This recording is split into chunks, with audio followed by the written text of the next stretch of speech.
Hello friends, welcome back to this channel. दोस्तों, इस video में हम लोग बात करेंगे जयप्रकाश एसोसिएट्स लिमिटेड के ऊपर। लेकिन शुरू करें उससे पहले आपसे दो रिक्वेस्ट करना चाहूँगा। पहली रिक्वेस्ट कि अगर आपको डीमैट अकाउंट ओपन कराना है तो डिस्क्रिप्शन बॉक्स देखिएगा, आपको एक लिंक मिल जाएगा। उसे क्लिक करके आप सिंपल तरीके से अब स्टॉक में अकाउंट ओपन करा सकते हैं। दूसरी रिक्वेस्ट ये कि अगर आप इस चैनल को फाइनेंस मार्केट को फर्स्ट टाइम देख रहे हैं तो सब्सक्राइब करके बेल आइकन को हिट कर लीजिए, ताकि आपको वीडियोस की टाइमली नोटिफिकेशन मिलती रहे और आप सबसे पहले देख पाएंगे। तो दोस्तों, जेपी एसोसिएट्स लिमिटेड के अंदर आपने फ्राइडे को देखा होगा 13.25 की प्रीवियस क्लोजिंग प्राइस के बाद 12.60 का ओपन प्राइस रखा गया था। आप देख सकते हैं 65 पैसे की गैप डाउन ओपनिंग हुई थी और ये लोअर सर्किट के ऊपर ओपन हुआ था। वहाँ से अपर सर्किट 13.90 को हिट तो नहीं किया, लेकिन 13.85 जो कि बस 5 पैसे की गैप डाउन, मतलब 5 पैसे की दूरी पे है, और ये 13.85 का पूरा हाई बना डालता है इंट्राडे में।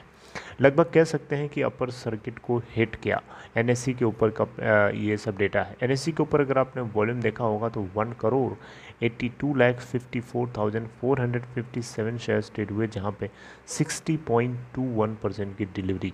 बीएससी के ऊपर देखिएगा 12.54 इसका ओपन प्राइस, और यहाँ से 13.84 के अपर प्राइस बैंड को हिट किया और वहाँ से नीचे गिर करके बंद हुआ 13.42 के ऊपर, जो कि वहाँ पे भी 1.74% की तेज़ी के साथ बंद हुआ। 51,98,657 total number of shares trade हुए, जहाँ पे परसेंटेज ऑफ डिलीवरी है 61%। इस कंपनी की मार्केट कैप है 3,280.17 करोड़ रुपए।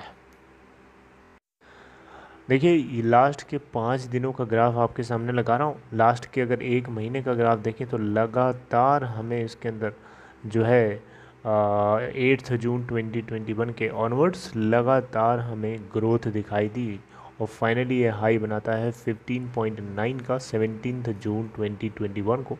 और उसके बाद हमें इसमें थोड़ा सा गिरावट का सिलसिला चालू होता है, लोअर सर्किट लग जाता है, और जिसके चलते बहुत लोग यहाँ पैनिक कर रहे थे और बार बार ये क्वेश्चन पूछ रहे थे कि अब क्या होगा, अब क्या होगा, अब तो मुझे बेच देना चाहिए या होल्ड करें, क्योंकि अब तो लोअर सर्किट लग रहा है। दुनिया भर के लोग क्वेश्चन करने लगते हैं जब स्टॉक गिरने लगता है।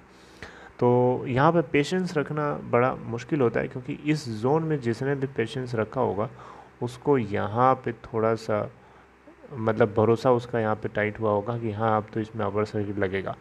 और वो कहीं ना कहीं सही भी है, क्योंकि जो टारगेट दिया जा रहा है इस कंपनी को लेकर के, और टारगेट बहुत ही ज़्यादा चौंका देने वाला है। जी हाँ, आप चौंक जाएंगे इस टारगेट को सुन करके। तो उसके ऊपर हम बात करेंगे, लेकिन उससे पहले आप ज़रा इसके 3 महीने की एक्टिविटी को देखने की कोशिश करिए। 3 महीने में इसने लगभग देखें तो 8.96 के आसपास तक बने रहने के इससे ज़्यादा ऊपर नहीं गया। हालांकि यहाँ पे देख सकते हैं 26 मई को 9.65 का हाई बनाया, और इसी के आसपास ये मेंटेन करके रखे हुआ था। लेकिन फिर ये देख सकते हैं ये सिलसिला जब चालू होता है तब से इन्वेस्टर्स यहाँ पे ज़्यादा ही कुछ चौकन्ना हो गए। देखिए, यहाँ पे बहुत लोग चाहते हैं कि इस कंपनी के अंदर एंट्री करें, लेकिन कहीं ना कहीं बहुत सारे पॉइंट्स होते हैं जो लोगों को रोक देते हैं। जिससे इस कंपनी से जुड़े हुए जो डेट की प्रॉब्लम है उसको रिजॉल्व करने के लिए बैंक्स खुद चाहते हैं कि इस कंपनी को एनसीएलटी के अंदर ना लेके जाया जाए, क्योंकि वहाँ ले जाने से कोई फ़ायदा नहीं है। इस कंपनी को बाहर ही रिजॉल्व किया जा सकता है इंटर क्रेडिटर एग्रीमेंट के फॉर्मूले से, ICA। ओके, तो जिसके लिए बैंक्स ने इस कंपनी के कमेटी ऑफ क्रेडिटर्स जो है मिल करके बातचीत करने की कोशिश करी है। अभी मैंने आई थिंक अपडेट भी किया था आपको कुछ दिन पहले, और देखते हैं कि उस मुद्दे से जुड़ी हुई क्या नेक्स्ट अपडेट आती है। लेकिन उससे पहले मैं आपको इस वीडियो में एक अपडेट देना चाहूँगा, और एक यहाँ जो स्टॉक प्राइस इसका आने वाले कुछ दिनों के लिए जो प्रेडिक्ट किया जा रहा है, जो यानी जो अनुमानित किया जा रहा है, उसके ऊपर भी हम बात करेंगे। देखिए, इस कंपनी को लेकर के 27 रुपये का, जी हाँ 27 रुपीज़ का 27 रुपीज़ का टारगेट दिया जा रहा है। और ये टारगेट जो है कहीं न कहीं लोगों के लिए ऐसा लग रहा है कि स्पेकुलेशन तो नहीं। देखिए टारगेट ये जो है संजीव भासन की तरफ से लोग बता रहे हैं कि संजीव भासन की तरफ से टारगेट सेट किया जा रहा है 27 रुपये का, और जिसके चलते लोगों को होल्ड करने की सलाह दी जा रही है। देखिए ये खबर मैंने कहीं पढ़ी नहीं है, मैंने सुनी है, इसलिए अगर आपको भी ये चीज़ पता है, कहीं ना कहीं आपने भी पढ़ा है या सुना है, देखा है, जाना है, तो आप भी कमेंट बॉक्स के जरिए कंफर्म कर सकते हैं।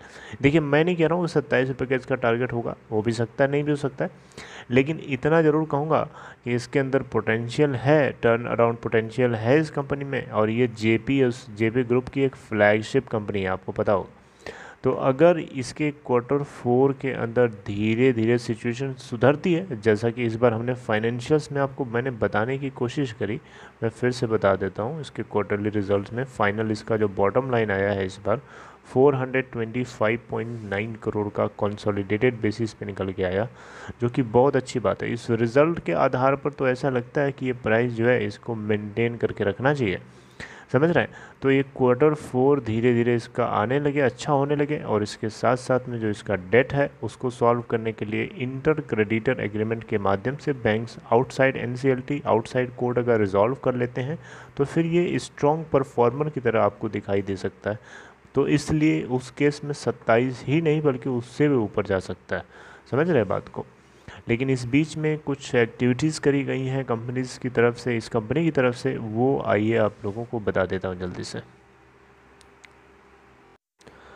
तो दोस्तों आप देख सकते हैं यहाँ पे Jaiprakash associates allots 46.56 lakh equity shares on conversion of FCCBs, यानी 46,56,711 इक्विटी शेयर्स पर ₹2, ये इसकी फेस वैल्यू है कंपनी की, at a predetermined conversion price of ₹27 per share with premium of ₹25 पर शेयर, यानी ₹27 पर शेयर के कन्वर्जन प्राइस के ऊपर यहाँ पे जिसमें ₹25 का यानी ₹25 का प्रीमियम भी इंक्लूड किया गया है।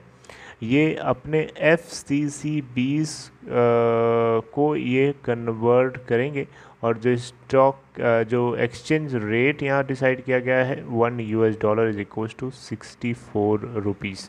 देखिए ये आज का डिसीजन नहीं है, जब ये कंपनी जो है बॉन्ड्स इशू करती है या रिडीम करती है उस समय जो एक्सचेंज रेट होता है डिसाइड किया जाता है, और वो तब तक वैलिड होता है जब तक उससे जुड़े हुए कोई प्रोसेस या कुछ भी होता है। तो ये प्री डिटरमिन्ड है, जैसा कि मैंने अभी आपको बताया, प्री डिटरमिन्ड है। $1 64 रुपीज़ के आसपास यहाँ पे जो है एक्सचेंज रेट यहाँ पे कंसीडर किया जाएगा, ठीक है। तो यहाँ पे देखा जाए तो पेड अप शेयर कैपिटल जो है कंपनी की बढ़ करके 4, आप देख सकते हैं यहाँ पे, मैं पढ़ना पड़ेगा मुझे, 1 10 100,000 10,000 लाख 10 लाख करोड़ 10 करोड़ 48 करोड़ 97 लाख 700 48 करोड़ 97 लाख नहीं 489 करोड़ 77 लाख 88,852 शेयर्स, 52 रुपीज़, यानी इसको आप ऐसे भी बोल सकते हैं 4,897.7 मिलियन या 4.8 बिलियन रुपीज़, ये इसकी शेयर कैपिटल बढ़ करके हो जाएगी। और इससे पहले थी 4.8, अब देख सकते हैं 4.8 बिलियन ये भी है, लेकिन अगर मिलियंस में देखेंगे तो थोड़ा डिफरेंस आपको दिखेगा, यानी 4,888.4 मिलियन थी और अभी बढ़ करके 4,897.7 मिलियन हो जाएगी, राइट। इंग्लिश इंटरनेशनल सिस्टम के अंदर मैंने आपको बताया, इंडियन सिस्टम में आप काउंट कर सकते हैं 1 10 100 करके, तो आपको दिख जाएगा, राइट। तो ये अगर आप देखें तो जेपी एसोसिएट्स लिमिटेड के अंदर जो आग लगी है, ये आग कहीं न कहीं शायद ये भी हो सकता है कि यहाँ जो 27 रुपीज़ कन्वर्जन प्राइस रखा गया है, ये इसलिए शायद बोल रहे हों लोग कि इसका टारगेट प्राइस 27 हो सकता है। लेट्स सी, आगे आने वाले कुछ ही दिन बचे हैं, पता ही चल जाएगा हमें, ठीक है।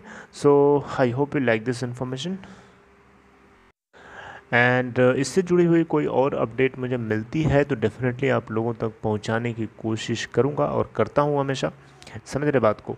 इसलिए आप लोग जो है अभी ज़्यादा एक्साइटेड ना हो जाइए इस चीज़ को सुन के और समझ के। बस यही आपसे रिक्वेस्ट करूँगा कि अगर आप इसके अंदर होल्डिंग पड़ी है आपकी तो आप बने रहिए, शांति से तसल्ली रखिए। अगर आप लॉस में हैं, प्रॉफिट में हैं, तो आपकी मर्ज़ी है, जैसा चाहें वैसा करें। आप शॉर्ट टर्म प्रॉफिट बुक करने वाले हैं तो आप एग्ज़िट भी कर सकते हैं। आप थोड़े से लगता है आपको कि हाँ आप इसके अंदर पोटेंशियल है, थोड़ा सा आपके अंदर होल्ड करने का पोटेंशियल है, तो आप होल्ड करिए, बने रहिए, वो आपकी इच्छा है। बाकी लॉस में तो आप बने रहिए, आपके लिए तो कंपलसरी है बने रहना, right. So this is all in this video. I like this information. अगर आपको ये कंटेंट अच्छा लगा तो लाइक करके इनकरेज कर सकते हैं, और आपको नेक्स्ट टाइम मैं नेक्स्ट इन्फॉर्मेशन के साथ मिलूंगा। तब तक अपना ख्याल रखिए, टेक केयर।